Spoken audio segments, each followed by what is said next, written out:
Una vez más nos encontramos para estudiar, conocer, profundizar lo que dice la Biblia. Y lo que queremos tratar en este día es acerca de la obediencia.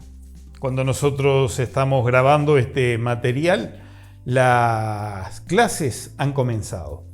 Y cuando asociamos a que comienzan las clases, pensamos en los alumnos, pensamos en los maestros, maestras, pensamos en los profesores, los locales de estudio.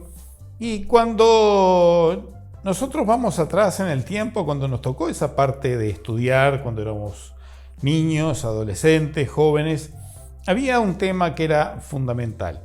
Y no era precisamente las matemáticas o la historia, sino el tema de la obediencia. No podíamos entrar a clase como queríamos, no podíamos comportarnos en clase como queríamos, había reglas de comportamiento, había reglas de conducta, las personas que estaban a cargo nuestro eran exigentes con ello y también el resultado de no obedecer era las sanciones.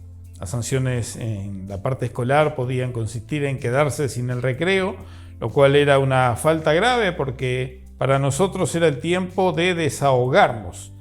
Y después, cuando fuimos creciendo, llegamos al liceo y las sanciones consistían en que podríamos tener una reprensión, podríamos tener un día de suspensión, teníamos que llevar lo que en aquel momento era la libreta o la tarjeta donde estaba resumida toda nuestra historia como estudiantes de ese año y ahí se aclaraba cuál iba a ser la sanción, qué tipo de fechoría habíamos cometido y por qué le hacían llegar eso a los padres para que tomaran conocimiento y los padres tenían que firmarlo y volvía nuevamente al liceo.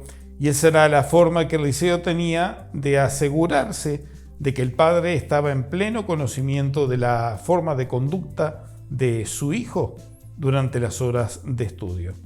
Después vamos siguiendo las reglas de la vida y también allí encontramos leyes de obediencia. En el trabajo nosotros no podemos llegar a la hora que queremos, no podemos tomar la parte de la tarea que queremos, sino que tenemos a alguien que está por encima nuestro, que nos controla, que nos da las órdenes, que nos hace cumplir esas órdenes y ni que hablar si ese trabajo estuviera ligado a lo que podría ser la conducta militar o policial.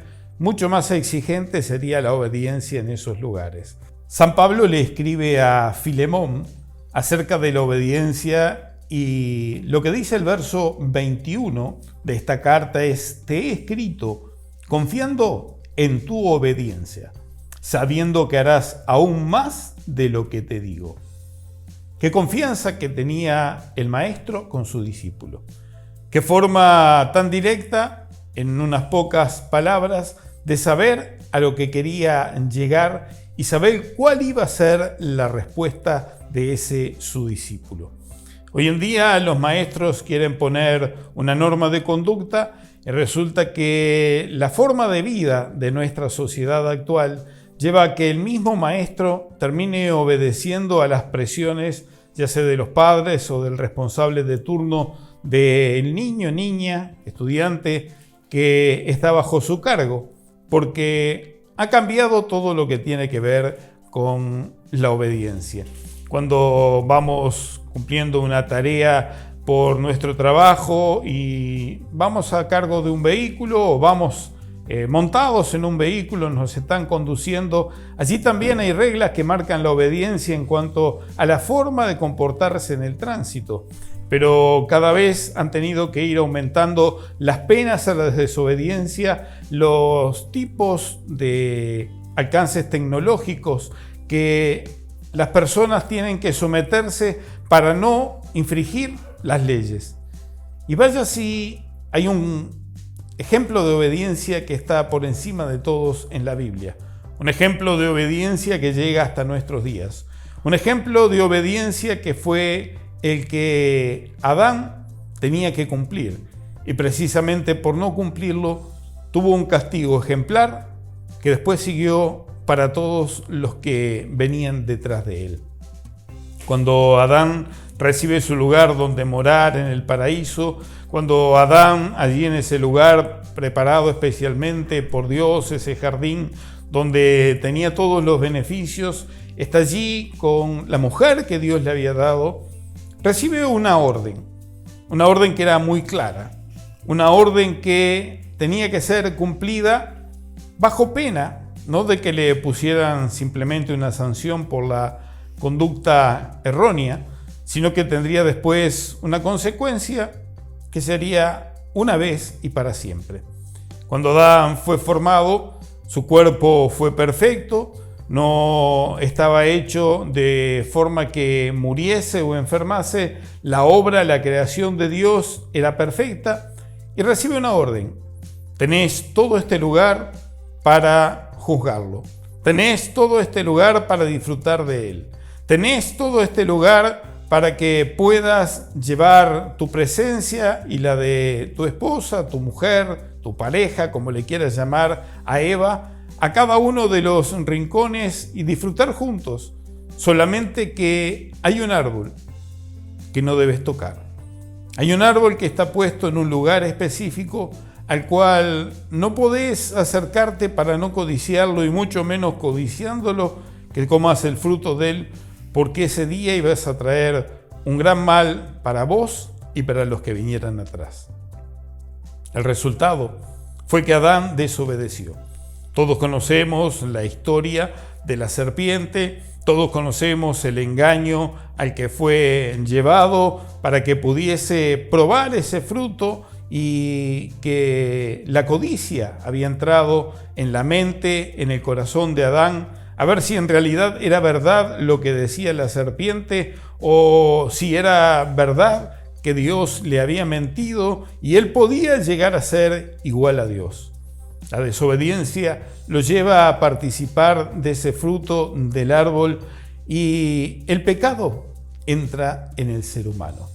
Un pecado que ha ido de uno a otro, un pecado que no ha distinguido colores, razas, idiomas, un pecado que ha estado por encima de los tiempos, de las edades, un pecado que recibió un castigo ejemplar.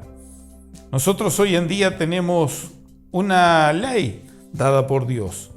Algunos se refieren a esta ley como los 10 mandamientos, algunos se refieren a esta ley como una serie de normas que estaban puestas en la palabra de Dios para cumplirse, pero la norma principal, la obediencia principal a la que el hombre está sujeto es: amarás a Dios por sobre todas las cosas. Estamos nosotros en este tiempo donde se nos hacen ofertas como se le hicieron a Adán. Estamos nosotros en este tiempo donde el carácter del ser humano está tan trastocado que ha llevado a que la desobediencia sea lo principal, que precisamente cae en ella sabiendo que trae un juicio para sí. Cuando te hablen de obediencia, recordá precisamente que toda la desobediencia es juzgada por Dios. Recordá qué confianza que tenía Pablo cuando le escribe a Filemón, sabiendo que vas a hacer mucho más de lo que yo te pido, de lo que yo te ordeno. Y Dios sabe que podemos hacer más. Dios nos pone al alcance de la mano también los distintos beneficios que vienen por medio de la sangre de Jesucristo derramada por nosotros en la cruz del Calvario, y que esos beneficios alcanzan desde aquel momento en el monte Calvario hasta hoy en día. Solamente que no podemos mancillar esa sangre, solamente que debemos someternos a la autoridad de Cristo como Señor y Salvador nuestro.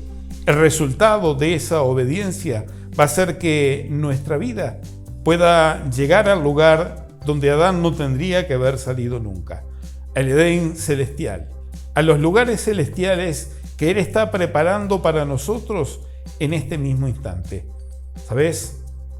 Hay una forma muy directa, muy sencilla, que pasa por el camino a la obediencia, a la palabra de Dios, a las exigencias de Dios y el sometimiento a su autoridad, para que de esta forma la desobediencia que te rodea no pueda llegar a tu corazón, sino que tu persona, con la ayuda del Espíritu Santo, sea más que vencedor por sobre esa desobediencia. Entonces, la invitación es para que medites. ¿Qué dice la palabra acerca de la obediencia y yo cómo me estoy comportando? Gracias por acompañarnos. Que Dios te bendiga.